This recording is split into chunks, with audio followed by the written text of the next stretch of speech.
A disabled Marine walked by. Minutes later, the SEALs made them regret it. Touching stories. You think you can just walk away, old man. The sneering voice cut through the noise of the construction site. A group of burly workers surrounded a lone figure. A grizzled man with a cane, his posture stiff, his eyes sharp despite the pain etched into his face. His faded Marine Corps tattoo peeked out from under his sleeve. One of the workers shoved him. The man stumbled but didn't fall. His grip tightened on the cane. Nobody saw the silent signal he gave, a flick of his wrist, a glance toward the shadows. "You messed with the wrong guy," the foreman laughed, cracking his knuckles. He had no idea. In less than 5 minutes, this entire construction crew would regret ever laying a hand on him. Sergeant Daniel Mack MacAllister had seen worse than this.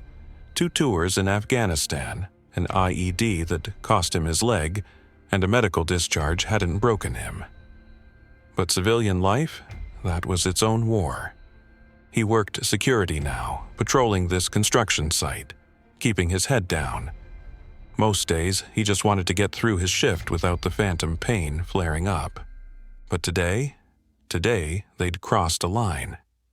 It started with a whistle. "Hey, Gimp, move faster." Mack ignored it. He always did. But then one of them knocked his cane away. Laughter filled the air as he struggled to stay upright. That's when he saw it. The stolen equipment, the drugs being passed around. These weren't just bullies. They were thieves. And they thought he was an easy target. Mack exhaled slowly. Time to call in a favor. The foreman grabbed Mack's collar. "You say one word and you're done." Mack smiled. "I don't need to say a word." A distant thump, thump, thump grew louder. The crew looked up, just as 3 black SUVs tore onto the site, kicking up dust.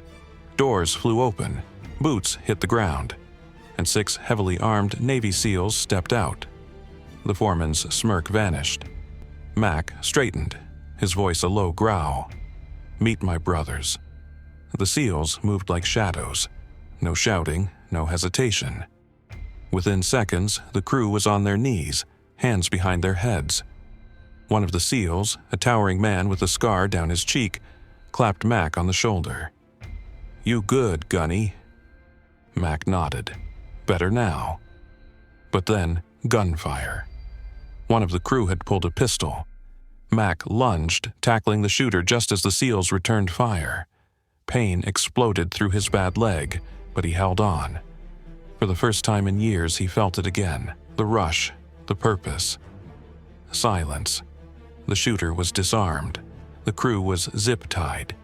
And the SEALs stood tall, watching as police sirens wailed in the distance. The foreman stared at Mack in disbelief. "Who the hell are you?" Mack adjusted his cap, revealing the eagle, globe, and anchor. "The guy you shouldn't have messed with." As the cops hauled the crew away, the SEALs gathered around Mack. "You're still one of us, Gunny," the scarred SEAL said. Mack smiled. For the first time in a long time, he didn't feel broken. He was still a Marine, and nobody messed with his family.